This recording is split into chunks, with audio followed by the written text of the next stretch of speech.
It is a pleasure to be back with you, Sam. It's been too long. Yeah, yeah, and it has not been boring, as we were just remarking on.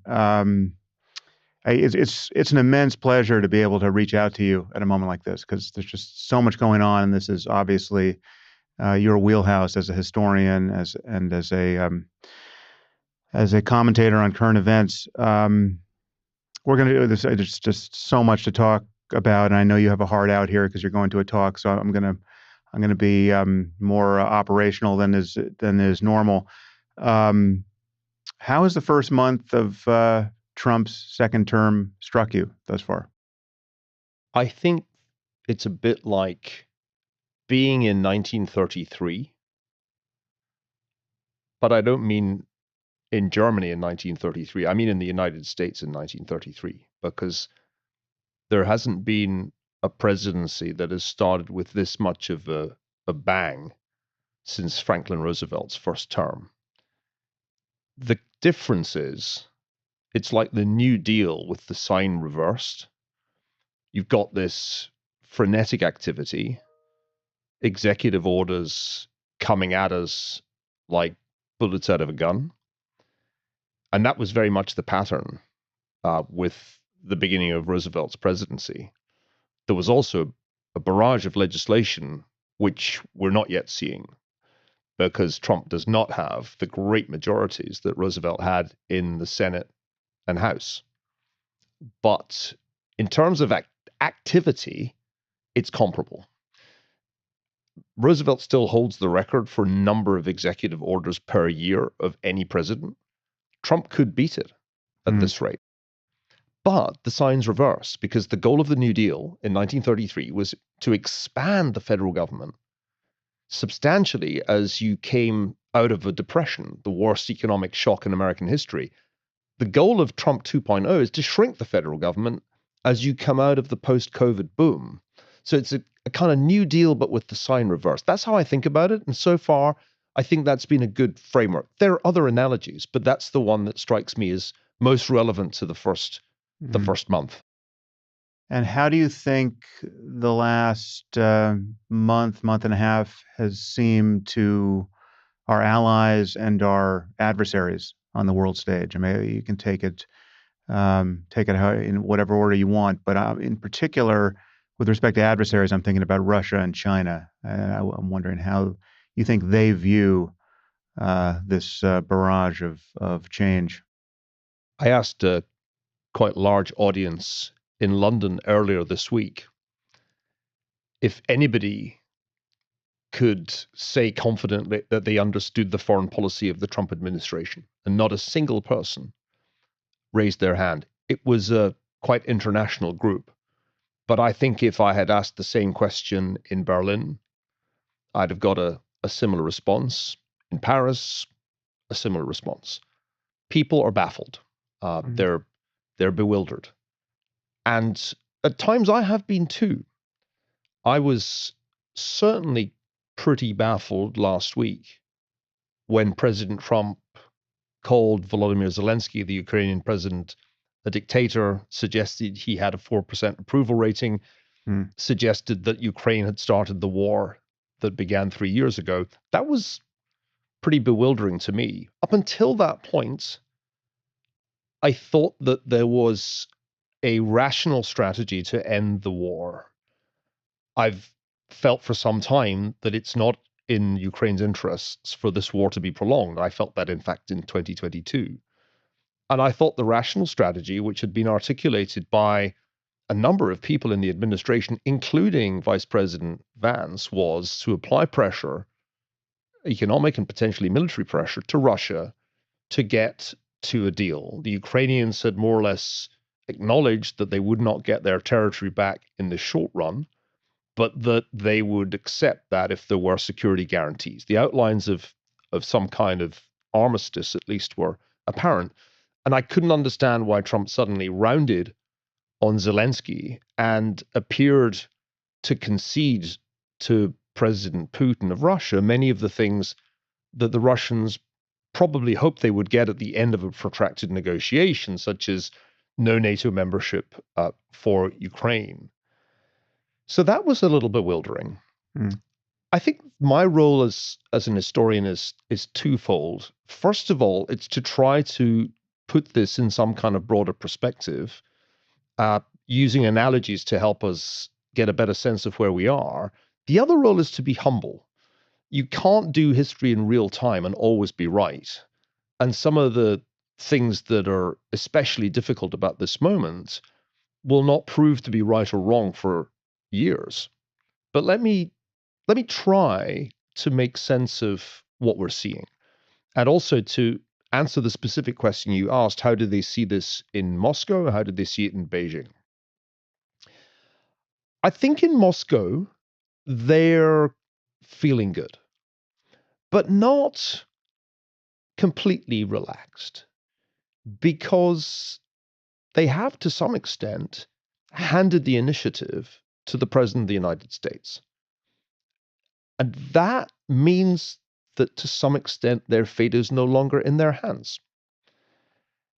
In Beijing, they're doubtless looking on with some amusement at the divisions that have opened up between the United States and Europe.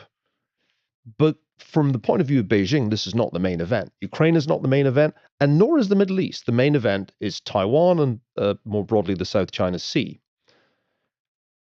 From the point of view of America's European allies, the bewilderment has rapidly turned into resolve. And let me try this thought out on you.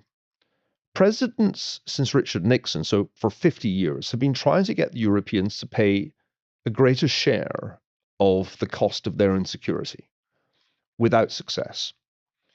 The Europeans have consistently allowed the United States to bear the lion's share of the costs of NATO.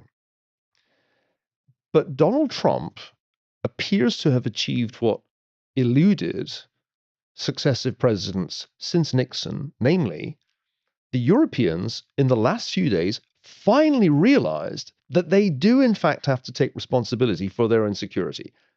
And the days of free riding and allowing the United States to provide their security are over.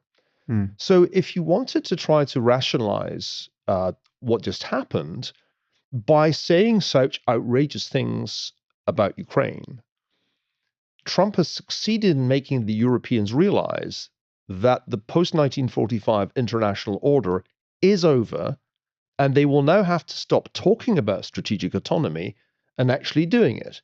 And the sign of how successful Trump has been was what Friedrich Merz, the Christian Democratic leader in Germany, said just after winning Sunday's election, which was, in effect, I now understand that the US backstop for European security is over, and we are going to have to get serious about increasing our defense spending and taking care of our own security. So that's probably the single most important thing that's happened in the last week. The Europeans have been talking endlessly about strategic autonomy for years. I've heard so many European leaders give speeches about it. I remember just a few years ago, Bruno Le Maire, French minister, gave a speech I was present at, in which he said, Europe is a superpower and it will have strategic autonomy. And the audience clapped enthusiastically. He got the biggest round of applause for an entire conference. And it was all completely empty words. None of it happened. The European defense budgets barely moved. In the case of the Italian budget, didn't move at all. Now, the Europeans have finally got the message. They didn't get it in the first Trump term. They thought Joe Biden would save them. And now there's no longer any more delusion possible. They have to deliver strategic autonomy, and fast, if they're to be secure from a fascist regime in Moscow. Well, it seems to me strange if the only way to get the Europeans to not free ride and take their investment in hard power seriously would be the moral collapse of the United States on the world stage. I mean, so to rewind to the deranging moment you just referenced with Trump blaming Ukraine for the start of the war and claiming that Zelensky is a dictator. I mean, it's not only upside down, it's obscene to characterize what has happened these last 3 years in that way. I mean, we know, Putin has not only launched a war of aggression against Ukraine and killed who knows how many tens of thousands or hundreds of thousands of people there, stolen tens of thousands of children to Russia and repatriated them. He's all but threatened the U.S. with nuclear annihilation for our support of Ukraine, right? I mean, certainly his proxies have on state television. Um, there's been widespread torture of Ukrainian POWs. I mean, this is not, he's not a normal actor on the world stage. And yet we have an American president not only failing to criticize him as a dictator, but criticizing his victim as a dictator, putting the moral onus of all of this chaos and destruction on the victim. I mean, it's so disgraceful just as an American citizen to see the what should have been the moral and effective leadership of our country, and what would have been, you could imagine under almost any other president, to see that vacated so fully. I get that there's, the one possible silver lining to it is that it has so terrified our allies that they now are going to take more responsibility for their own safety and security than they have in the past. But surely there was another path to that outcome. Well, Churchill used to say that the United States would do the right thing when all the alternatives had been exhausted. And I think successive presidents have tried just about everything else to get the Europeans to pay their share. So one begins to ask after 50 years, what else could possibly have worked? Mm-hmm. But let me suggest another way that we might understand this moment. You've made some moral remarks there and used the word disgraceful. From a realist perspective, which Vice President Vance certainly says he represents, none of that matters. You're just engaged in liberal histrionics. In the world of great power politics, you can't be motivated by those moral considerations because what matters is national interest and power. But don't So, alliances matter? I mean, isn't much of our power historically the result of being a shining city on a hill to aspiring democracies and being a reliable friend to our allies? And now we're well, some kind of shining sewer, on X I hate to yeah. shatter your illusion, Sam, but not many people outside the United States have believed that stuff about a shining city on a hill for a very long time. I wrote a book called Colossus back in 2003, which had as its subtitle in the original hardback edition, The Price of America's Empire. And that was a book that was highly skeptical about the neoconservative enterprise that we embarked on after 9/11 to try to transform politically Afghanistan and Iraq and what was called for a time the Greater Middle East. I think one has to look at American foreign policy in its historical context with a little bit more of a hard stare rather than through rose-tinted spectacles. The back and forth between idealism and realism is in some ways a preoccupation of journalists and academics. Mm. In reality, administrations, Republican and Democratic alike, have tended to be quite ruthless in their treatment of both allies and adversaries. There's an old Henry Kissinger joke about only one thing being worse than being America's foe, and that's being America's ally. Right. The South Vietnamese can tell you a thing or two about how it goes when the United States backs a country, not always well. So I think we need to be a little bit skeptical about the idea that suddenly the United States is betraying its legacy as a shining city on a hill.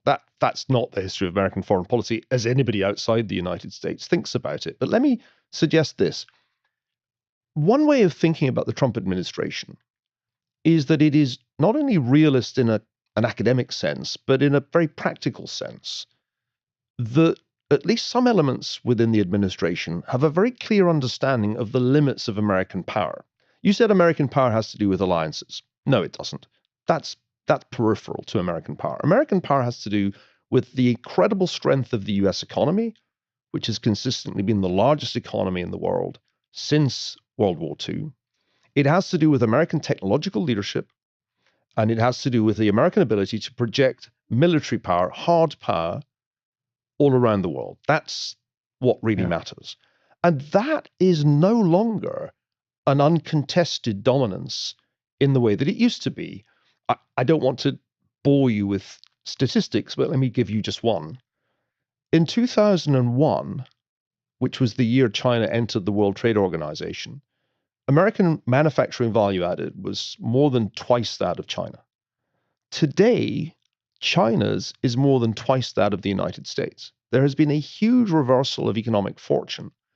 China's economy, on a purchasing power parity basis, adjusting for differences in relative prices, has been larger than the US economy for at least 8 years. And so we inhabit a world in which the United States' dominance can no longer be taken for granted. Mm. In a sense, Trump has more in common with Richard Nixon than most people realize. I've been joking in recent conversations that Trump is Nixon's revenge, both domestically and in foreign policy terms. And Richard Nixon, when he came into the White House in 1969, had a very keen sense of the weakness of the American position. And his realism was actuated by that sense of American vulnerability. I think the same is true of Trump. Here's the thing that fools people. Trump talks a big game. He talks the monarchical imperial talk. But I think what actuates that, what motivates that very aggressive treatment of minor powers. Hey, we want Greenland. Canada, you're going to be the 51st state. Uh, Panama, we want the canal back. What motivates that kind of behavior is a sense that in terms of geopolitics, relative to the superpower on the other side of the world, America's position is highly vulnerable. I would go further. The preoccupations with Ukraine and the Middle East, with Eastern Europe and the Middle East, the efforts to support Ukraine and Israel are, in the eyes of a completely unflinchingly ruthless realist, distractions and drains of resources given the stakes in the Far East, in the Indo-Pacific region. To give you a contingency, an example, if the Chinese decided today to start requiring all ships going in and out of Taipei to clear People's Republic customs, what would the United States do if they went a step further and imposed a quarantine, which would be kind of blockade light? What would we do? The reality is that the United States has very few good options if Taiwan's autonomy is going to be contested by China, because China has established meaningful military superiority in that theater. So I would suggest that one way of coming at the Trump administration is that, unlike back in 2017, when the challenge was to persuade Americans that there really was a Chinese threat, that was, I think, the main significance of the first Trump term. That was done, and a bipartisan consensus emerged that China really was a problem, and maybe we should even be in a Cold War with China. Now the problem is adjusting for the fact that China's in a position of real strength, and that could put us in a very weak position if Xi Jinping decides to call our bluff. Well, everything you just said suggests to me that the importance of allies has almost never been greater, right? I mean, I mean, when you say that Trump talks a big game and is bellicose in a way that people like myself find agitating, for the most part, all of that bellicosity is directed again at our friends or our erstwhile friends, right? So what my concern is that the people who should be standing shoulder to shoulder alongside us in any hot conflict or nearly hot conflict with Russia or China are now thinking that we have some kind of maniac in charge who's decided, almost his first act of his new presidency, to effectively attack Canada and Denmark and Mexico, right? I mean, and he says nothing. I mean, he doesn't talk a big game against our actual adversaries. I mean, he doesn't Yeah. say a bad word about Qatar that that funds terrorism and harbors Hamas, et cetera, and has given tens of billions of dollars to American universities to spread their delusional uh, anti-Western propaganda. I mean, this is all like if you wanted to dig into a defense of the West and a defense of the liberal democratic order, and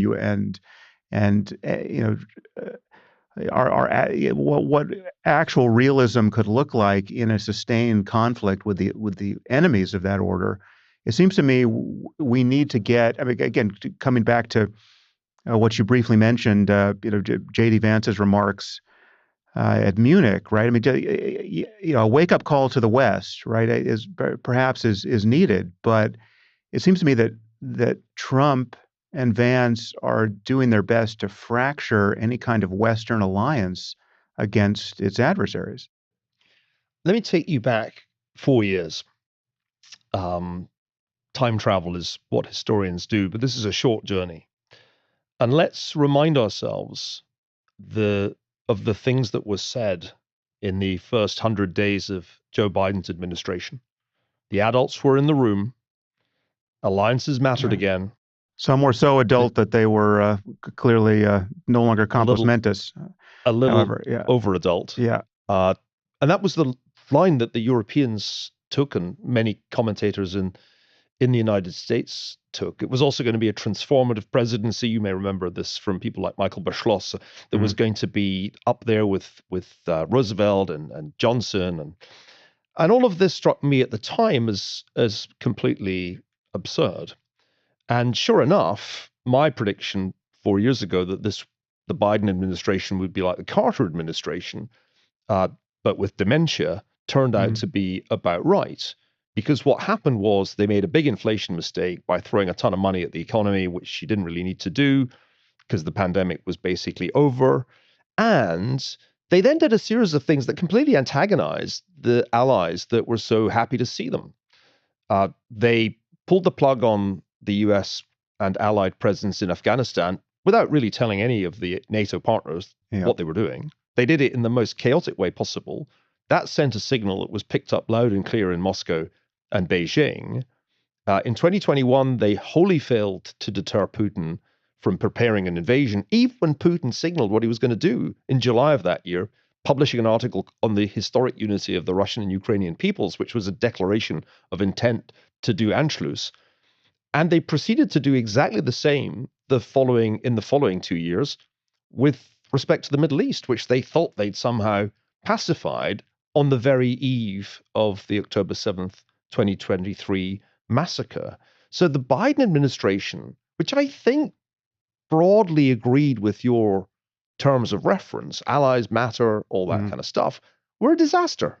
It was a succession of failures of deterrence that produced two major wars that the United States seemed incapable of doing anything to stop. That's an important setting yeah, for Trump 2.0. The real failure of whatever was left of liberal internationalism, the Obama foreign policy in its Biden Harris incarnation, did create an opportunity for the new sheriff to say, you know what, the allies are weak and suck, and the bad guys are strong. We need to be careful. We certainly, I think this is here, I'm going to paraphrase what I think the Trump inner circle thinks. We do not want to be simultaneously in a fight with Russia, Iran, China, and North Korea. And I think that's mhm, interesting because there are some people inside the administration who think we should be. Here's the central rift that I see within this nascent administration. Many of the people who've been appointed to key jobs, including Marco Rubio, Mike Waltz, a bunch of people who are going to DOD, bunch of people on the National Security Council, think that there is an axis of authoritarians. China leads it, Russia's number two, Iran is number three, and Little Rocket Man is number four. And we have to deal with this axis because if we don't deal with it effectively, we end up rerunning the 1930s. I think there are plenty of people in the administration, as well as in Congress, who would agree with what I just said. But what's interesting is that the president's inner circle, which includes people who don't have formal jobs, like Tucker Carlson, Hmm. take a completely different view, namely that the Axis is too powerful. It would be much better to at least conciliate the key members. And Trump himself, even before he was inaugurated, was sending signals, particularly to China, that he intended to pursue détente. He invited Xi Jinping to come to the inauguration. He says he wants to go to Beijing himself and do a deal of some kind. We don't know what. So Trump, although he has quite a hawkish national security team, himself, I think, inclines towards détente, to use a word that has not been used for a while. Détente, particularly with China, but also with Russia. And he certainly wants to end these wars. And I think the motivation is not to shock and appall liberal Americans. The basic objective is to reduce American military commitments because they seem too great. Can we talk about Ferguson's law, Sam? Yeah. Yeah. Ferguson's law, named not after me, but after Adam Ferguson, the great Enlightenment Scot, one of the great thinkers, not as famous as the other Adam Smith, but should be, Mm. argued back in the 1760s that public debt, though a very attractive device, was ultimately a source of weakness if it got too large. And I tried to formulate this more tightly in a piece that just appeared last weekend. And the argument, it was in the Wall Street Journal, the argument was, if a great power is spending more on interest payments on its debt than on defense, it won't be a great power for much longer. And I tried to show that this has been true all the way back to 16th century Habsburg Spain, one of the first great European empires. It was true also of the Dutch Republic, of 18th century France. It was true of 19th century Turkey, the Ottoman Empire. It was true of Austria-Hungary, and it was true of Britain in the 20th century. And now it's true of the United States. 2024, last year, was the first year since 1934 that the United States has spent more money on interest payments on the federal debt than on defense. And I think that constraint looms very large in the minds of at least some people in the administration, which is why, for example, last week we had reports of Defense Secretary Hegseth talking about cutting at least part of the defense budget or shrinking at least part of it. Trump himself talking about reducing defense spending mutually, the United States, Russia, and China, a language quite different from the language of the first Trump administration, which criticized the Democrats for not spending enough on defense. We've really got a different set of priorities here because the world has changed. And at least some people in this administration think it has changed in ways that put the United States in a much weaker position than most people realize it's in. So that, I think, is how to frame this. Mm. The behavior that seems so outrageous to you, obscene, I think you called it, is part of a realpolitik motivated by a sense of the limits of American power and the need to avoid a showdown in three places at once. Because the US military cannot simultaneously contend with conflicts in the Middle East, in Eastern Europe, and in the Far East. That's clear. Yeah. Yeah. Well, there's so many sides to this object that I'd like to touch. Well, we'll take the people who are in Trump's inner circle, right? I mean, who seem to have his view of the situation as opposed to the traditional neocon or what is left of the vapors of neoconservatism, perhaps in the head only of Marco Rubio. Um, I mean, it seems to me that he has appointed, I don't even know if this is debatable, he's appointed loyalists above all, right? And people whose CVs don't really shriek their qualifications for the various posts to which they've been assigned. So you have people like Tulsi Gabbard and Pete Hegseth and Kash Patel, and this is a kind of a rogues gallery of the unqualified, the compromised, the flagrantly conflicted. Um, I mean, I don't know if we could drill down on any one of these. I think concerns about Tulsi Gabbard as some kind of counterintelligence threat don't seem completely paranoid to me. Um, if based on incompetence alone. But I mean, this is like the RFK Juniorification of our entire government on some level, which is to say, you point some ideologue who seems to have nothing but contempt for the part of government he or she is now overseeing, in the role of authority there, and to see what happens. Um, Granted, not the story up to the moment has been of the rampages of Elon Musk and Doge and the gaggle of teenagers and young software engineers he has helping him in that task. Um, but all of this just strikes me as so chaotic, so unvetted. It seems to present the greatest uh, espionage opportunity for our enemies to be seen in perhaps several generations. There's something so reckless about all of this, and again, the messaging about it publicly is, in many cases, just patently insane. It's a tissue of lies and active trolling, and it's so unprofessional. And so, I mean, again, you can hear my level of allergy to all of this. Again, these are my liberal norms being traduced on an hourly basis. But I find it hard to believe that it's just mere idealism on my part that is causing me to whinge to this degree. I think that being this cynical and transactional and um, so in the grip of people who obviously are just not, are more. Um, I mean, again, our president's main qualification for the job apart from his prior presidency, is that he was a game show host who convinced everyone that he was really a billionaire, and now he's managed to become a billionaire on the basis of that in some strange way.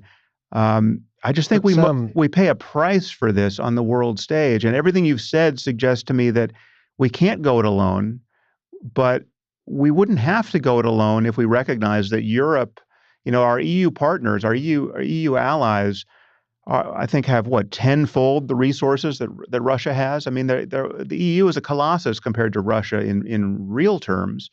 Russia has just proven that it can't quite defeat Ukraine as a conventional army, to everyone's astonishment. A war that everyone thought was going to be won in days, or weeks, has dragged on for years because of Russia's incompetence. Well, let me stop you, because Yeah, we've now reached the point where I've got about 3 or 4 different things go for it. to address. Uh, I think when one's assessing an administration, one has to look at the whole thing.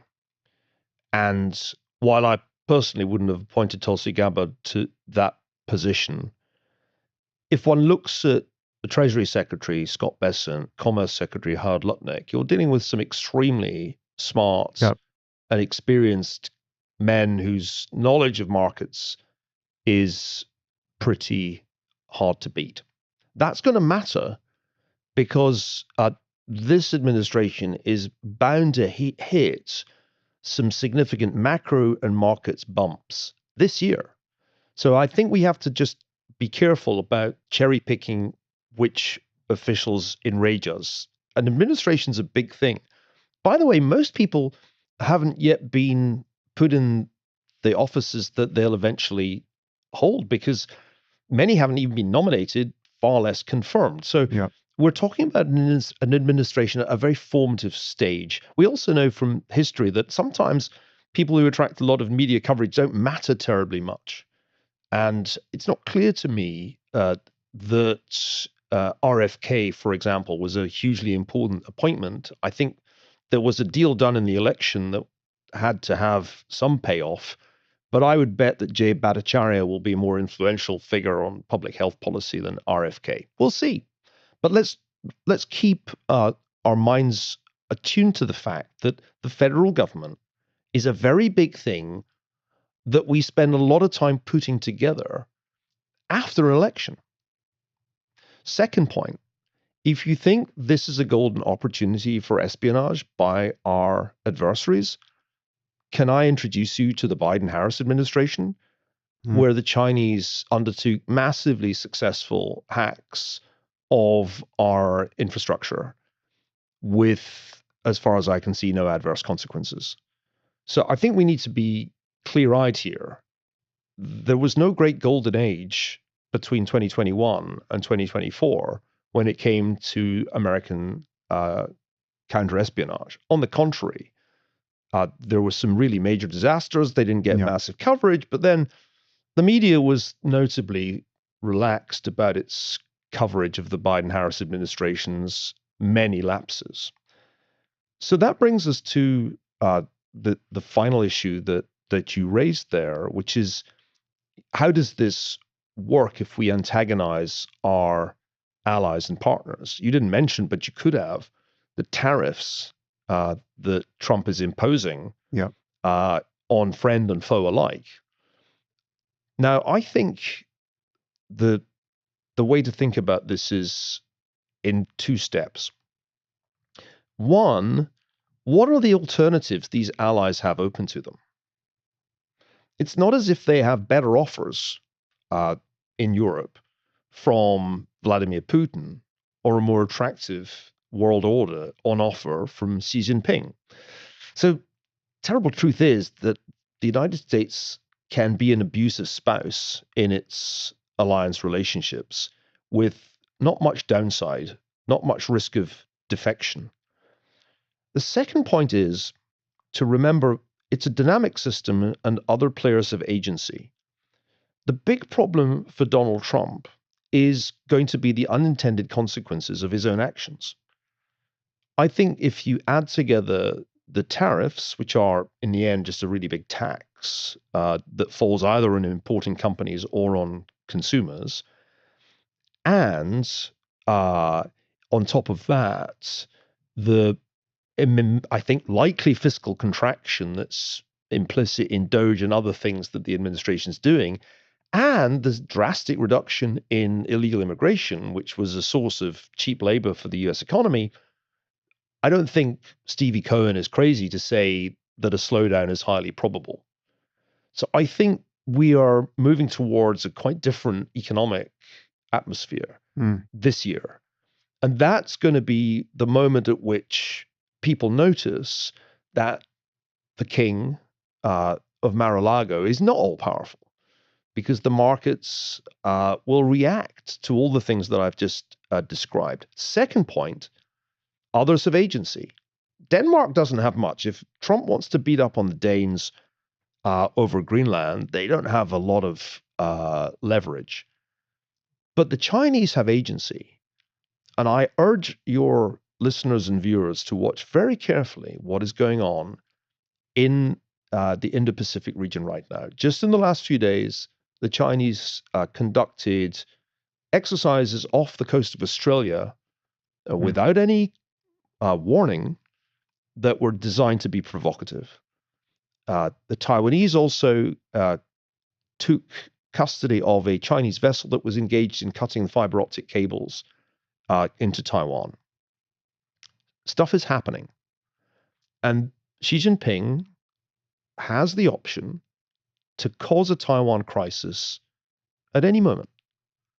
The problem with the Taiwan crisis is, unlike Cuba in 1962, an economy notable for its exports of sugar and cigars, Taiwan today, as you know, Sam, exports about 98% of the most sophisticated semiconductors made on Earth. When they are where Jensen Huang at NVIDIA gets his chips made.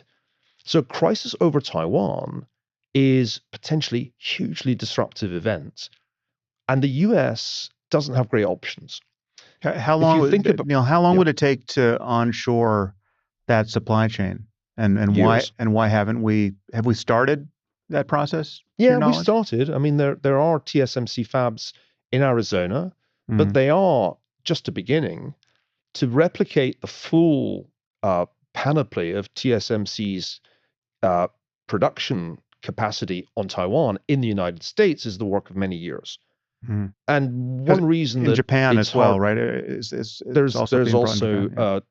some progress being made in Japan. But Yeah. the truth is that this is a multi-year project. Even if TSMC were hugely into it, which they're not really, Right.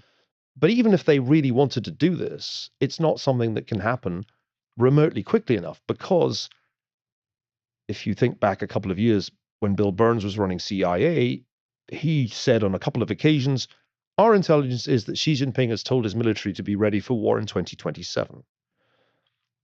That's 2 years out. I think that might turn out to be wrong, because I think the perfect opportunity for this Taiwan crisis is sooner than that. It's about now. Mm. And so we have to watch very carefully. This, I think, is the thing that people miss. For the United States, foreign policy is a global problem. You don't get to just focus on one thing. You have to remember that there's just one global chessboard. And because we have put, non-trivial amounts of firepower, of money, but more importantly, of material into Ukraine, and we've also given quite a lot of military support to Israel since October 7th. It didn't get much coverage, but the US really played a pretty important part, particularly in defending Israel against Iran. We have a limited amount of particularly the high quality precision missiles that are central to the American way of war. So if you look at the most recent war games that have been in the public domain, most of them come to the conclusion that the United States would run out of long range precision missiles in a week in the event of a conventional war with China. So most people who think about this for a living realize that the United States really can't risk a conventional war with China Mm. if such a contingency were to arise. That's not a great place to be in if you are the dominant power in the world. You're at risk of being challenged if the Chinese leadership is willing to take that risk. Now, it's important to remember that this would be like the Cuban Missile Crisis in reverse, because in 62, the island was off the US coast. And when we discovered that the Soviets were putting missiles there, we blockaded it. And then the Soviets had to send a naval force to run the blockade. That was how we nearly had World War III. Mm. In this scenario, the roles are reversed. The island is off China's coast, and the Chinese can impose a blockade. They could call it a quarantine, and then we would have to send the naval force. This is the thing that Admiral Sam Paparo has to think about every day.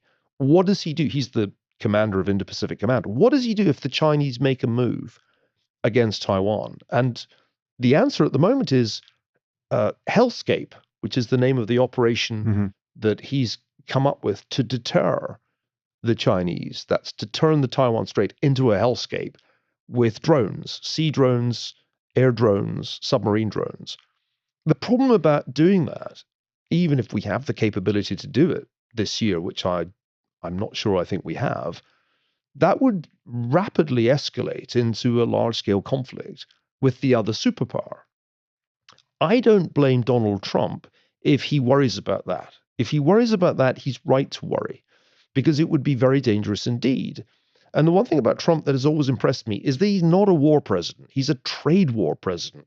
He's Mm. much more comfortable with tariffs than with tanks, or for that matter, aircraft carriers. So I think the really critical thing to bear in mind here is that the US is fiscally more overstretched than at any point in its history. In terms of its manufacturing capability, it has clearly been surpassed by China. And it does not have the military industrial complex that it had back in the 60s that permits it to contemplate crises simultaneously in Europe, the Middle East, and the Far East. We're a much less powerful America than we were when you and I were just born. Yeah. That's the reality. Yeah.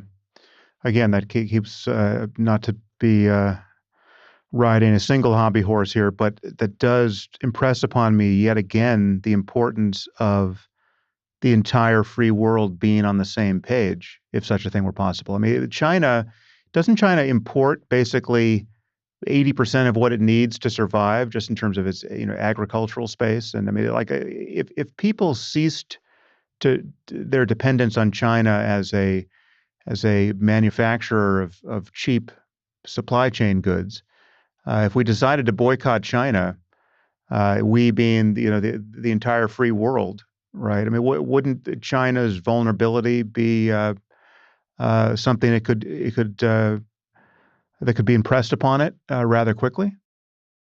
China's vulnerable to some extent to economic warfare, but much less vulnerable than it used to be. I mean, the theory behind American war planning 10 years ago was that the Strait of Malacca was the critical choke point. And if you could stop goods flowing through the Strait of Malacca to China, you could effectively cut China off from raw materials, including food. It's much less true now Mm-hmm. because we've given the Chinese, and it must be said also their allies, a lot of time to think about how to sanctions proof their economies. So China's trade over land is much greater than it used to be. Russia's now it's one of its biggest trading partners. And so we're much less able to play the Malacca card than was true 10 years ago. In any case, I come back to my earlier point. What's the alternative for the Europeans, for the Japanese, for the South Koreans? If not the United States, then they would have to accept a Chinese dominated world in which the surveillance system of the CCP would be extended generally, and the beneficiaries would be the bad actors who currently have good relations with Beijing. So I don't think America's traditional allies have an awful lot of choice, You don't think even we're if they're paying in an a abusive price? relationship. But I mean, again, I take your point that they don't have a lot of choice, but insofar as they can just watch our misadventures and not stand shoulder to shoulder with us when that becomes costly, it seems to me that they're more likely to do that when they're in dialogue with when they know themselves to be in dialogue, not with the Henry Kissingers and the James Bakers of the world, but with the Curtis Yarvins and the Tucker Carlsons of the world, right? I mean, there's like a lack of seriousness and competence on some level lurking in the background here. Again, I understand that there Well, I are. think the competence question is Uh, a really interesting one because I think there's been a steady erosion of competence mm, in the federal government in every domain, and it can be traced back over decades. Uh, I think that's clear. It mm, would be a mistake to say it just happened on January the 20th. One of the most striking things that I've been writing about for decades now is this meaningful and measurable decline in competence, whether it's in fiscal policy mm, or in our military endeavors or in our public health. We look back, and perhaps we don't look back enough on 2020, and the obvious conclusion is that the American public health bureaucracy yeah. completely failed in its response to COVID. And we haven't even bothered to do a post-mortem on that epic fail. Phil Zelikow had to do it privately because Congress wasn't willing to let him do another 9/11 commission about COVID. Mm, So there's a problem of competence, no question, but that's part of the American weakness I'm talking about. You can't, and I think this was what JD Vance was saying in my altercation with him last week. You can't act like it's 1990 when it's 2025. I think that's a fair point. We need to acknowledge that our power has considerably shriveled up.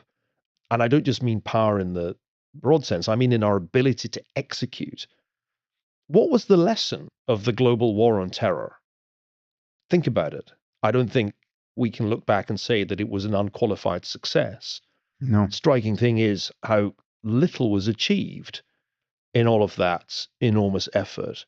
So part of the backlash against neoconservatism, which Trump represents, makes a good deal of sense. Although they call just about anybody a neoconservative I don't think Mike Pompeo is a neoconservative, but at the moment, if you're out of favor, you're a neocon. Yeah. Can I ask a slightly different question? It's the question I posed to myself at the beginning of last year. At the beginning of every year, I kind of sit down and I try to think about what the question of the year is. And I keep my notes around a kind of central hypothesis. The question of last year for me was empire or republic. That seemed to me at some super simplified level what last year's political contest was about. In that, if you believed that Trump posed a threat to the republic, which for a time the Biden campaign was trying to argue, then you had to vote for the Democratic candidate, whoever that was, no matter how senile or incompetent. If you believe that the Democrats pose a threat to American power, fundamental, potentially fatal threat, then you had to vote for Trump. That was kind of how American voters were placed. I think the most interesting question about this moment is how far the imperial impulse, or perhaps I'll call it the imperial tendency, is just unstoppably working itself out the way it kind of always does for republics sooner or later. As an historian who has spent much too long reading about the past, I can't get away from one of the central lessons of ancient, early modern, and Enlightenment historiography, which was republics always fail because they either tip over into a kind of democratic anarchy or they tip over into tyranny. And sometimes they do one and then the other, which was Tocqueville's point about France. And Tocqueville thought the United States was different from France and wouldn't succumb to that tendency. But I think if Tocqueville came back today and took a look around the United States, he would see all the pathologies of Ancien Regime France. He would see a very centralized system of government, which wasn't true of the US when Tocqueville visited it. He would see an intellectual class that was highly irresponsible and divorced from reality. I'll take you to any of our major universities and introduce you to those people. And he might ask, if he looked at American society today, at what point did the French take over this country and turn it into a French-style republic? So the question that I'm haunted by is this late republic America? Is this just the late Republican phase when we can no longer manage the institutions of Republican government? And is Trump the Octavian Augustus figure? Because remember, nobody in Rome knew when the Republic ended and the Empire began. It was an imperceptible process. Nobody woke up, went down to the Forum, and said, today Augustus is emperor. That never happened. So I worry a little bit, and I feel one should worry about this, that we are in the late Republic, and the imperial temptation is now fully in view, openly in view. Now, it may be, and I think this way maybe 2 or 3 days a week, that the Constitution is the most robust document of Republican government ever devised. And the founders were so aware of this danger, so conscious of the danger of a tyrant, that they designed it to be kind of tyrant proof and will be fine. But then, that's why I said one has to have humility. One can't know. The historical moment feels like the late Republic. We just don't know if the Constitution can withstand this test. I hope it can. I think if it can't, I'll have to rethink my future plans. Because if it can't withstand these stresses, then it will become courageous to have an argument with the vice president. I've been really struck, Sam, by how many people have written to me in the last week saying how courageous it was of me to have a public argument with the vice president. My response was truly that's mortifying to hear. I mean, I kind of laughed. It's like it would be courageous if I was having a public argument with Putin, I was a Russian professor, or if I was having a public argument with Xi Jinping and I was a Chinese professor. But I'm an American, having an argument with the vice president, I think is kind of great that he's willing to have a public argument about this and go back and forth with little me. So I don't know why anybody thinks that is courageous. Maybe I'm the stupid one and I should be much more cautious, but caution has never been my strong suit. Well, I think that it's perceived as courageous because people perceive the constitutional guardrails and the rule of law to be unraveling, right? I mean, they see Trump again hiring loyalists. You know, someone like Kash Patel, who before his confirmation said he was going to effectively destroy the FBI and turn it into a museum of wokeness or something. Um, and I mean, we have Trump firing the inspectors general. I think he's fired 18 at this point, and unraveling any mechanism that would ensure against just patent self-dealing and corruption on his part. I mean, now, I mean, he launches a meme coin in advance of his inauguration. This is a mechanism by which people can just pay him and directly enrich him, whether they be foreign actors or not. But he seems to be unraveling more that is meant to guard against foreign powers just cutting checks to the Trump administration or to Trump companies as a way of influencing the Trump administration.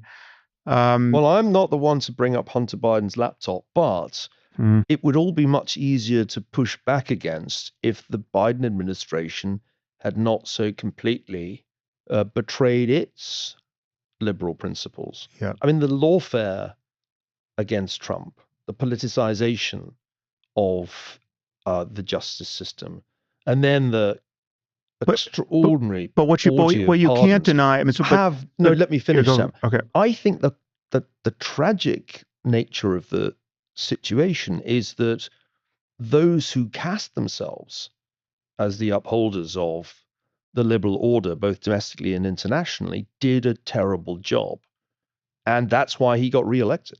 Yeah. So well, I think one I fully should agree. resist I mean, the temptation to throw the stones only in one direction here. There's been a lot of playing fast and loose with the law, and there's been corruption, and it wasn't all on one side. Well, that's true. I mean, I can certainly sign on the dotted line you gave me with respect to Biden's foreign policy failures. I think that will be he will be famous for the degree at which he failed on that front. And yes, I'll accept some of the lawfare, although some of the suits against Trump I think were probably legitimate. I think the documents case was legitimate.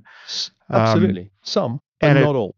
But I mean, the change in optics is undeniable, as witnessed by the fact that people think you're putting your life in your hands by arguing against the vice president of the United States. I mean, people perceive my fighting with Elon Musk publicly as a security threat to me personally, right? Which is insane in a country like ours.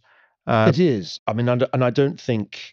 I mean, the way I think about this is that we've created such a toxic public space, and it's been getting worse for years now, that anybody who takes public positions that are controversial is at risk because the lunatics with the firearms are not a trivial number of people. That's the kind of threat that anybody takes who enters the public domain. I know this better than most because my wife has been in this situation for many years. She spoke out against the Islamists in the wake of 9/11, and we've dealt with the security issue ever since then. Now, what people are gradually realizing is that political violence has spread out from the Islamists and the other habitual terrorists, and it's now just becoming a little bit more widespread, so that there are people making threats on the radical left who previously wouldn't have taken to homicide. We saw that in the case of the United Healthcare chief executive. So the problem in the US is not that there is a secret police and a dictator issuing the death sentences. The problem is that in this very toxic atmosphere of debate, when you're going back and forth on X, Mm. uh, you don't quite know what lunatic is going to be triggered by what you've written. And that's one of the reasons way back in 2011, I decided to do more of my work outside the public sphere, was the realization that it was becoming so dangerous that if one were full time in the public sphere, Mm. that would really elevate the risk to an unacceptable level. I wrote a book, The Square and the Tower, to try and just understand why we got to this place. And I think, and that came out, I think, in 2017. The thing I learned about doing that was that because of the way in which the network platforms evolved and so quickly centralized the World Wide Web, with algorithms that were designed above all else to monetize content, we created this extraordinary engine, or these extraordinary engines of polarization. And those engines are extraordinarily powerful, and nobody knows how to turn them off. Mm. In fact, you can't turn them off. They're too addictive to turn off. And so I'm struck by the fact that all of the conversation that we're having takes place in the context of a public sphere that looks to be outraged, where there are people looking to be outraged by something you say or I say, so that they can turn it into a meme or a short video clip and get more and more eyeballs to connect with it. That Yeah. didn't exist before. The public sphere wasn't like that before. And that's why what we do has become maybe it is courageous. We just don't realize the risks that we're running. Well, not to outdo you in the cynicism department, but I think it's undeniable that people like Trump and people like Elon, I mean, those two people in particular, know when they put a private citizen on blast on social media, they know the risk that they're imposing on that person. They know that that person is going to get doxxed. They know that that person is going to get death threats. There's just too But much they're water under both. the bridge for them not Let's to be know it at this fair. point.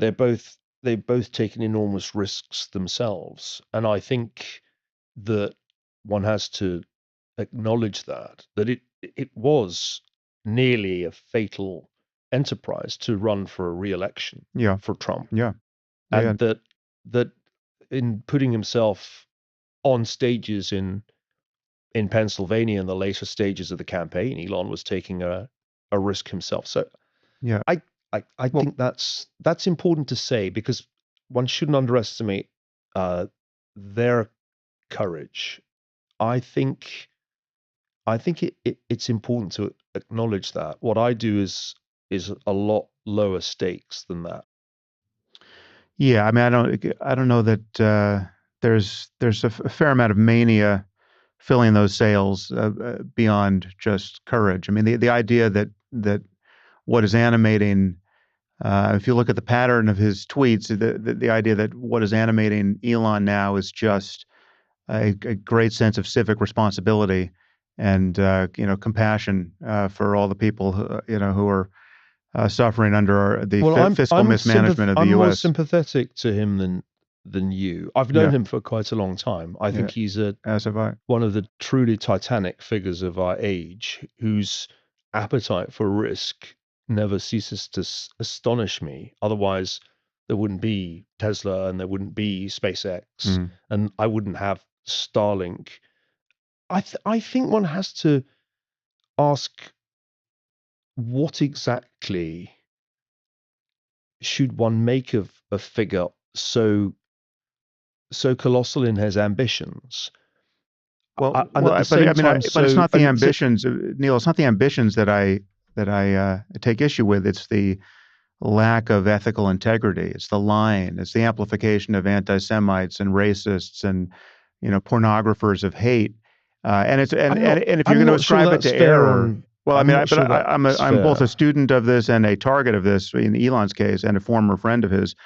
But I mean, if it were just carelessness on his part, if it was just too much ketamine and too many long hours in all of his companies, you would expect the errors to go in both directions, but he never accidentally amplifies the the opinions of some woke maniac on the left. He's always accidentally, if it is an accident, amplifying a right-wing troll, a hater of Jews, a Nazi-adjacent person in the fever dream of QAnon or Trumpistan, and the errors are always going in that direction, and so it is with all these guys. It's not just Musk, although I would say he's the main offender now.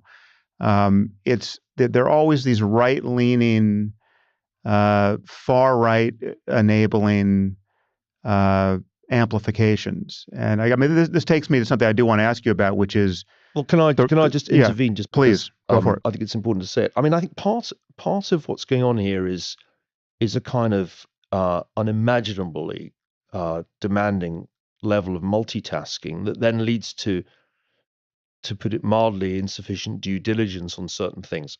In my mind, the Alternative for Deutschland is a highly suspect organization with elements that are anti-Semitic, that have roots back in Germany's dark past, and it's bizarre to want to see them politically empowered in Germany when there's a perfectly decent Christian Democratic Conservative Party there.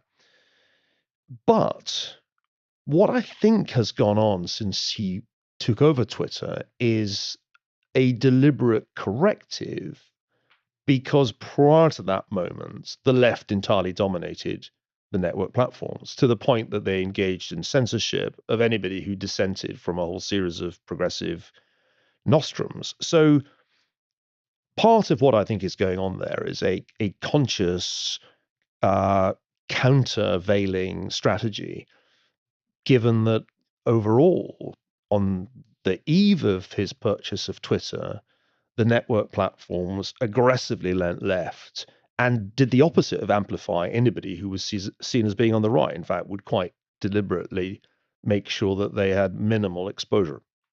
That's all we should say on the subject. Mm. Okay, but to follow in that vein, perhaps we can use Vance's remarks in Munich as a starting point. What was your reaction to that speech? I know there was a bit of a contretemps with him afterwards, but the contretemps wasn't about that speech. I agreed with most of it. Yeah, I didn't agree with the implicit argument that the AfD should be right. in power in Germany, or at least in the room. But I actually agreed with most of what he said. I think, and I can speak with some authority on this as a student of German history and of European history, I think there has been a kind of absurd uh, deviation from liberal principles on issues of free speech, not only in the European Union, perhaps most egregiously in the United Kingdom. It is genuinely surreal to me. Summarize that. There is, I think people will not even believe some of the examples that you might trot out because they sound so insane. But what is happening to free speech in the UK? I mean, I think JD didn't even pick the craziest examples.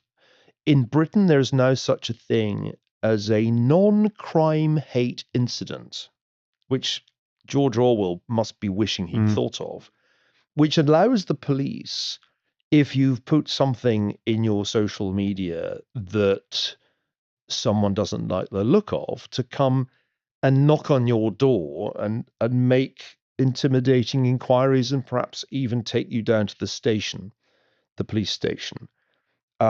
Anybody who expressed the view that the killer of the little girls in Merseyside in Southport back in the summer of last year might be a Muslim or an asylum seeker was liable to arrest, even although it turned out, but the British government hushed this up, that the killer was the son of immigrants who had become a radical Islamist, who, in preparing for his massacre, had Al-Qaeda training materials in his possession. Yeah. So we simultaneously censored the truth about what had happened, and arrested people, put them on trial, and in some cases jailed them for things that they said on social media. So the world has, in many ways, turned a little upside down when it comes to free speech in Britain, and it's shocking to me. I wouldn't be surprised, Sam, if this government, Sir Keir Starmer's government, attempted to put an anti-blasphemy statute on the books, because there is significant pressure on them from Muslim members of parliament and Muslim organizations to do that. If that happens, I'm not clear that my wife and I can remain in the United Kingdom, because where we spend a good deal of time Mm. for family reasons, because that would put her at least, and possibly me too, in some danger. So I thought what Vance said at Munich was mostly right, and uh, the the only thing I felt like qualifying was that the United States has not exactly got a stellar record on free speech over the last few years. It's only since January the 20th, since the vibe shift was formally inaugurated, that there's a real pushback against the kind of cancel culture that I've had to deal with in American universities, and you certainly have encountered. So, but I liked the speech. That wasn't why Mm. he and I had a falling out. We had a falling out because I criticized Trump's comments on Right. Ukraine Yeah.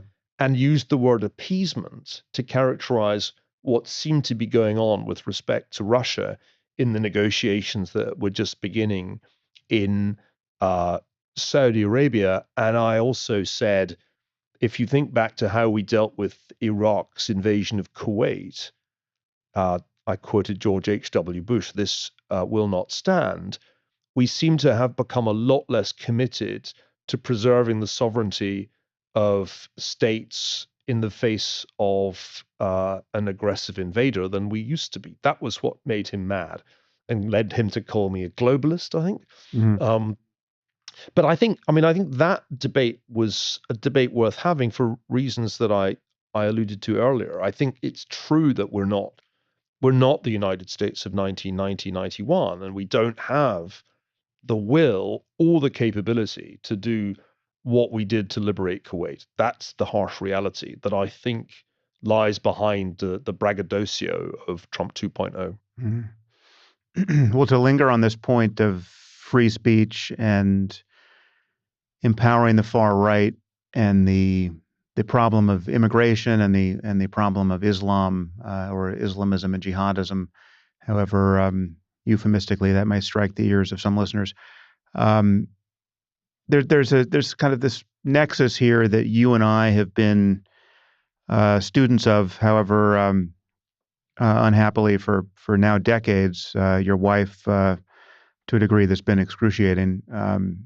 Your wife Ayaan Hirsi Ali, who, as many people know, is a friend and a should be understood to be a feminist icon the world over, but is um, frequently derided by as you go further left on the political spectrum, you meet people who are more and more reliably confused about her ethical stature, and it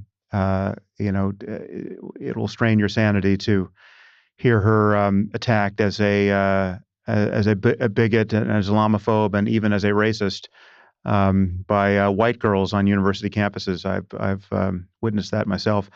Um, so it's an amazing failure from my point of view. It's an amazing failure to thread a needle that can be rather easily thread if we think that the only way to deal with the threat of Islamism and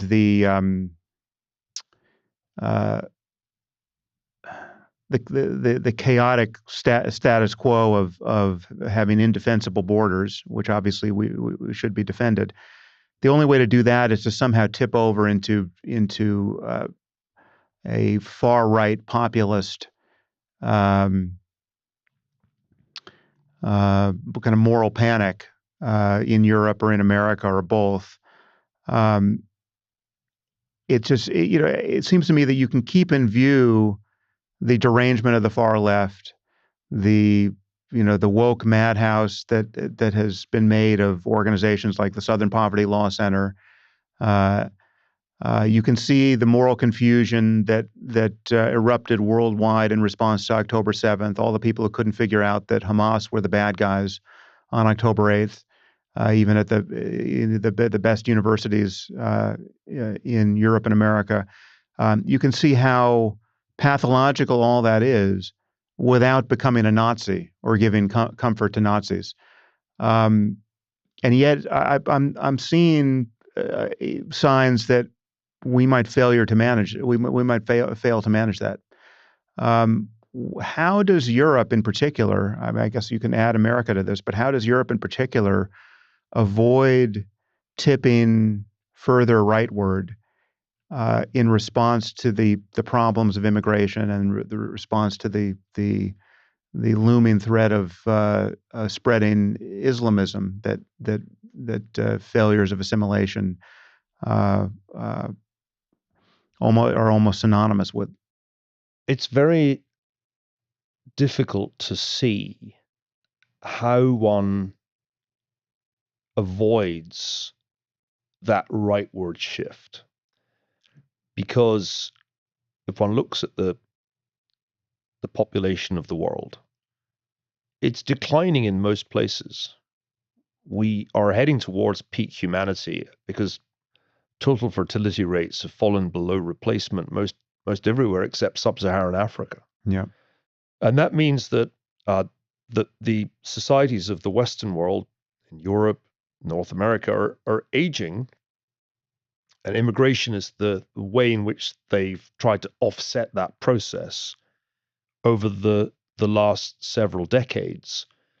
And we've seen surges of immigration in recent years in the United States because, for reasons best known to themselves, the Biden-Harris administration threw open the southern border. And in the UK, because for reasons best known to themselves, the Conservatives, in the wake of the Brexit referendum, actually increased substantially net migration from countries outside the European Union. So it's particularly tricky when it's conservatives who've allowed immigration to surge to tell people, no, don't go near the far right. The moderate right has kind of made it very difficult for that argument to land. And the same is true in many European countries where the perception is that the center right just blew this. That, I think, is the single most straightforward explanation for the emergence of far-right populist parties, whether it's Geert Wilders in the Netherlands or you name any of the other populist leaders you like. The demographics are such that Africans are likely to continue to want to get out of Africa. And there's not going to be an economic miracle in sub-Saharan Africa. If anything, rather the opposite, if you believe even a fraction of the climate change doom scenarios.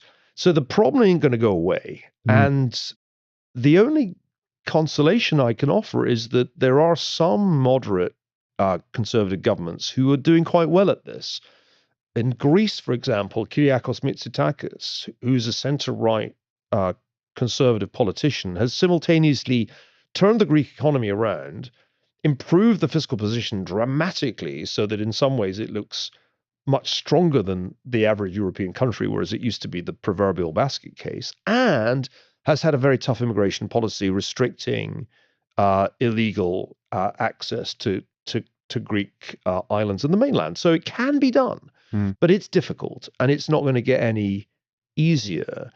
I think in the United States, the picture's slightly different because, firstly, the Trump coalition successfully extended support outside the white working class core. That was one of the striking features of the last election. Yep. There's a substantial non-white support for a tougher immigration policy.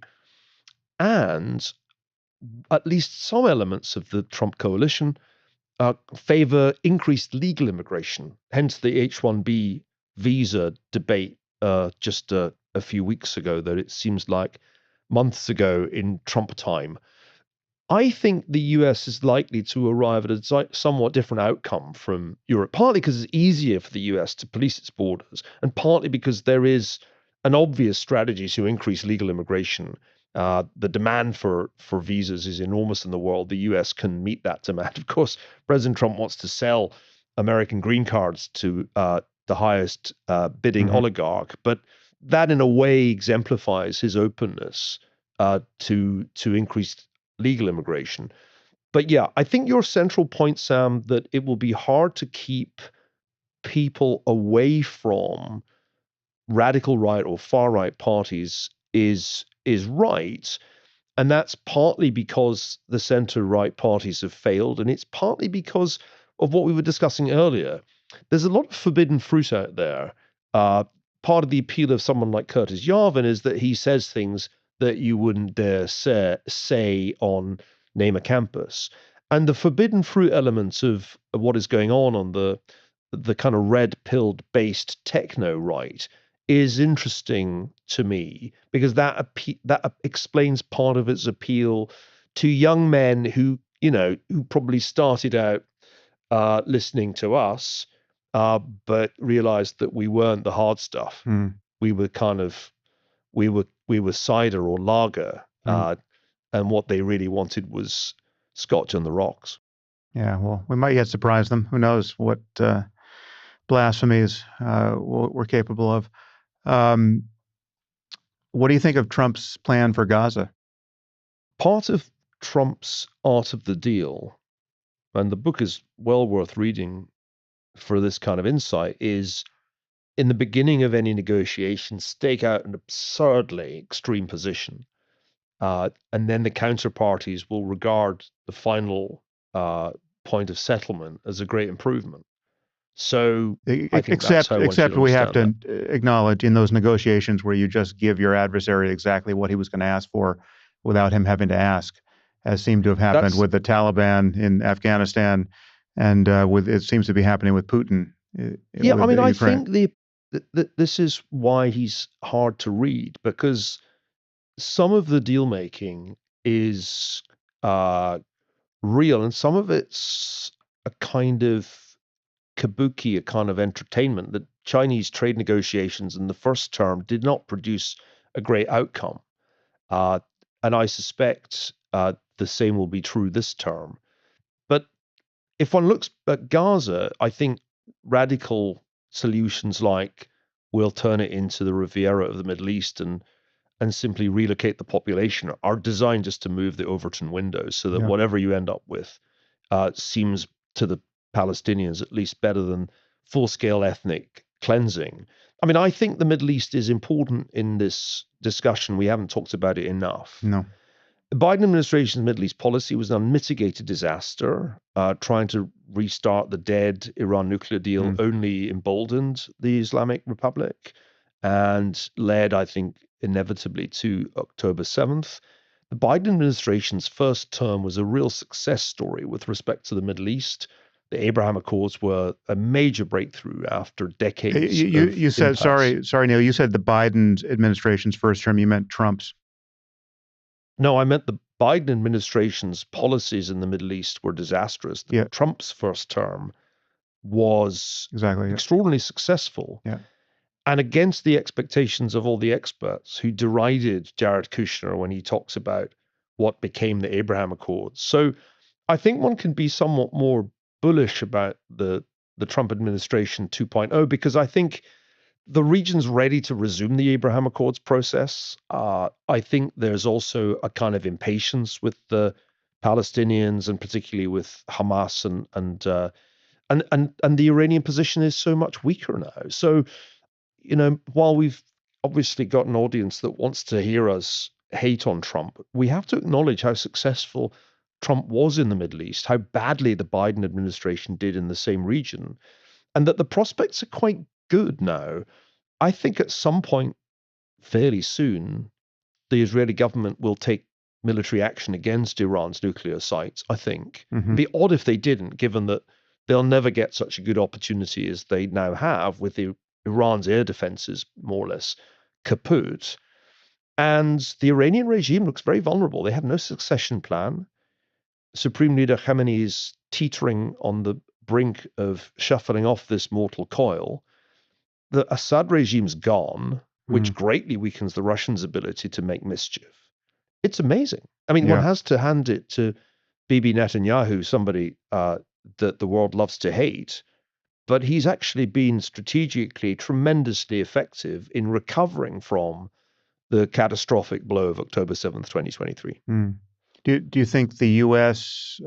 Will or should or must join Israel in any regime change effort in Iran?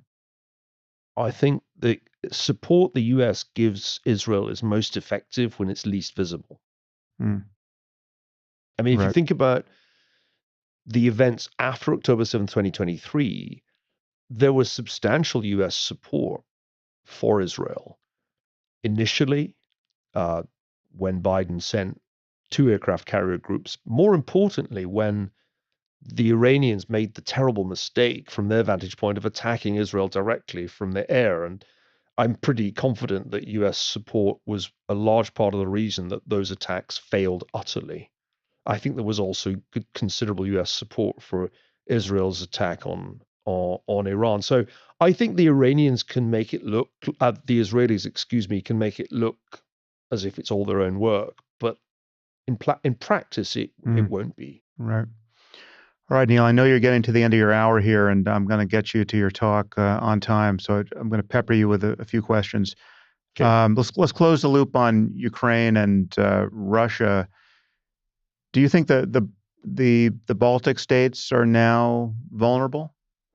I mean, when you imagine whatever how the coming negotiations might bring the war to an end, what's your does this leave the Baltics vulnerable? Do you think do you follow Jeffrey Sachs in imagining that Putin has no designs on anything beyond what he currently has in Ukraine? Well, Jeffrey Sachs has Tongue in cheek, crossed the yeah, line, jumped the shark. yeah. I think He ate lost the his shark and crossed the line. yeah Yeah, lost his mind. I think actually on this issue. yeah. But let's draw a veil over him. Yeah. I was sitting with Gabrielis Landsbergis, former Lithuanian foreign minister, in Vilnius last year, talking about just this. They certainly feel vulnerable.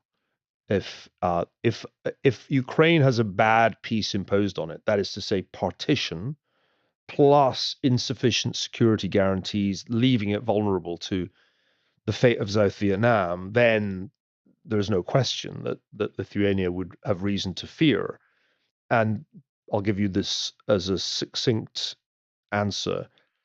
This is why Britain and the European Union are now going to move frantically to try to build their own military capabilities back up, Mhm. because they know that looking out over 5 years or even 10 years, the Russian threat is not going to recede. It's quite likely to grow.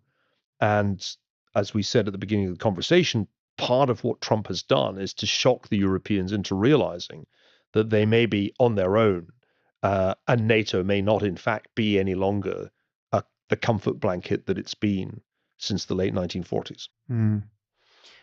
You mentioned the article you recently wrote about U.S. debt, and we spoke about Ferguson's law.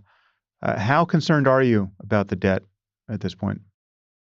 Oh, this is the big problem, because the United States should not be running a 6% of GDP deficit at full employment, which it was last year, and it should not be spending more on interest payments than on its defense budget, which it really has only very rarely done in the past and for very brief periods.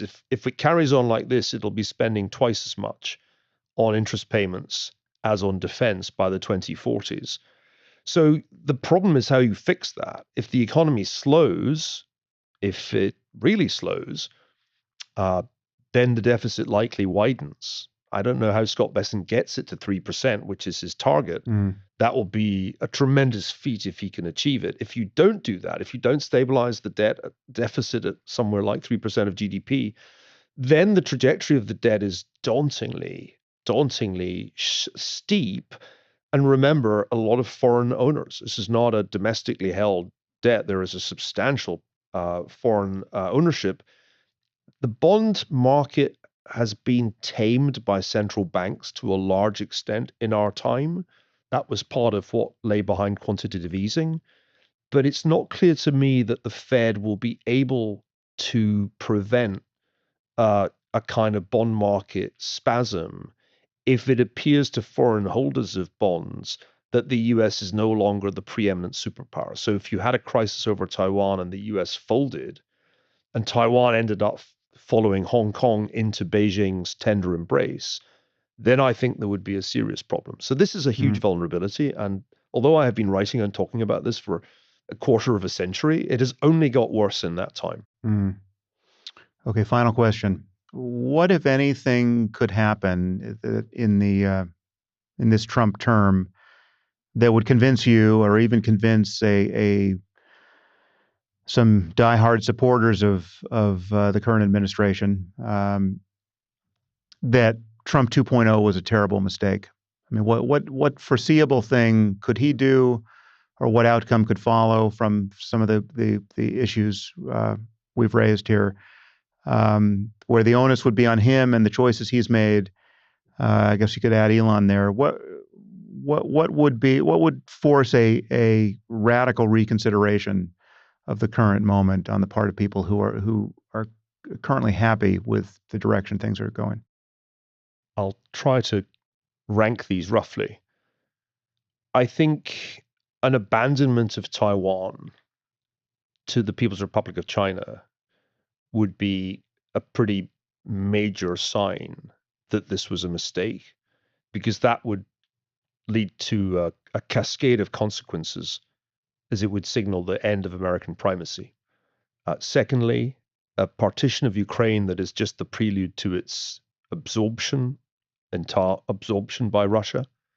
Uh, that would be a second.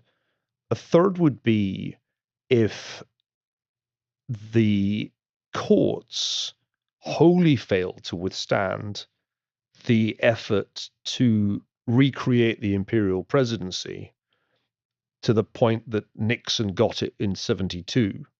I mean, I think there are going to be some major battles, but if the courts basically yield on all the issues, I don't worry so much about impoundment. But if you end up in a situation where the executive branch is able to count on the Supreme Court on every issue, that would be quite troubling. And the fourth thing, which might surprise you, I think the fourth thing that would make me feel that we've gone down a dark alley would be if political violence became reestablished as an integral part of our political culture. Mm, And that would not be uh, a direct consequence of Trump's reelection. It would be a part of that decline of Republican stability that I was talking about earlier.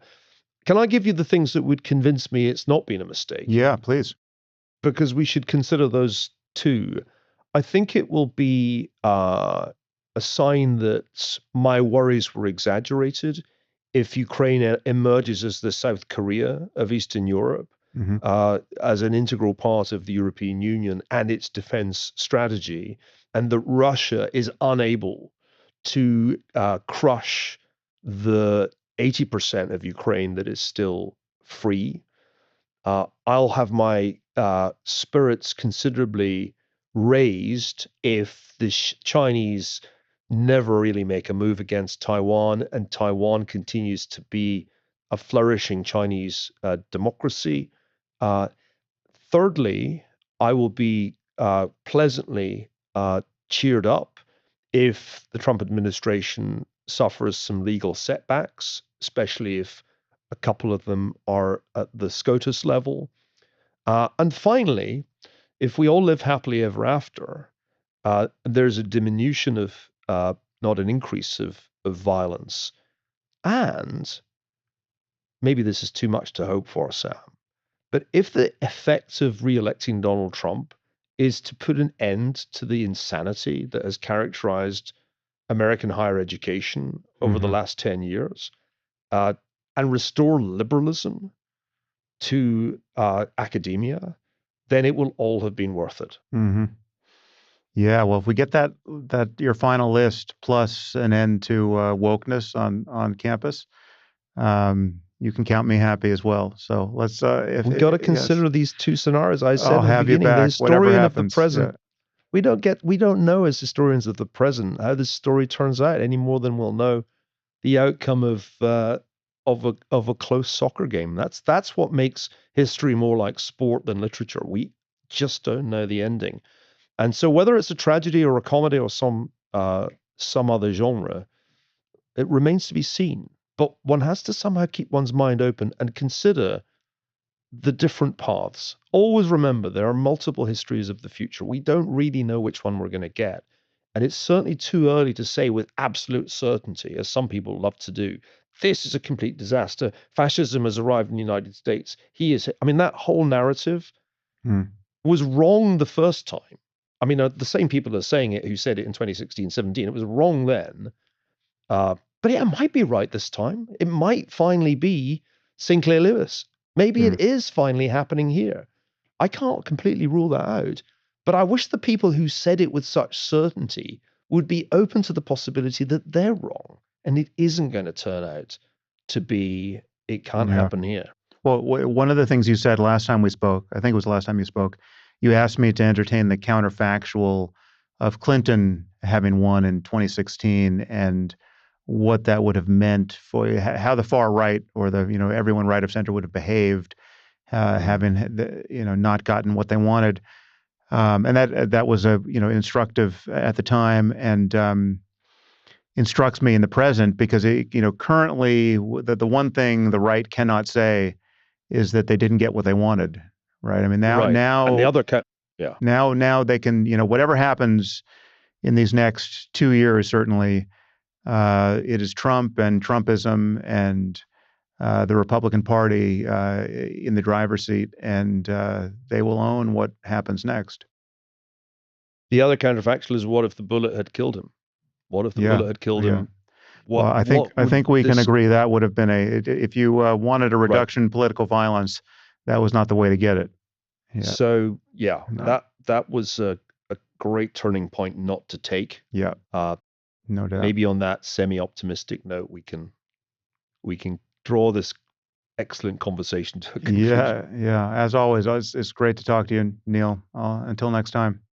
It's a pleasure, Sam. It's always a pleasure to talk to you. And yeah, I look forward to the next time. We'll see. Perhaps we'll Yeah, know next time we speak which path the US is actually on. I still don't know. yeah. Well, the door is always open here. So when you have something you want to talk about, just give me a ring and we'll do it again. I appreciate it.